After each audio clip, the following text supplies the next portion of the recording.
Si on devait faire une comparaison, la vente, c'est un coup d'un soir, le marketing, ce serait un date, et le branding, ce serait un mariage. Je vais essayer de détailler un peu plus tout ça. Les 3 stratégies qui existent pour générer du business avec sa boîte, c'est la vente directe, le porte-à-porte par exemple, ou le cold call.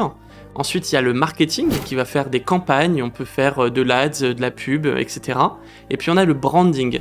Et là, c'est l'association, c'est l'image, c'est la perception. Si on devait comparer les 3, le premier, la vente, ce serait un coup d'un soir. C'est-à-dire que ça fonctionne une fois, et puis ensuite il faut recommencer le lendemain, sinon vous n'avez pas de vente qui retombe. Le deuxième, pour le marketing, c'est quand on a une vision un peu plus pérenne, on s'imagine plus longtemps avec les personnes, on essaye de tester s'il y a un match, on s'autorise à avoir potentiellement des erreurs, mais surtout à investir plus de temps dans la relation. Et si on devait comparer le dernier, le branding, là c'est de l'association, c'est de l'image, c'est de la perception, ce serait le mariage.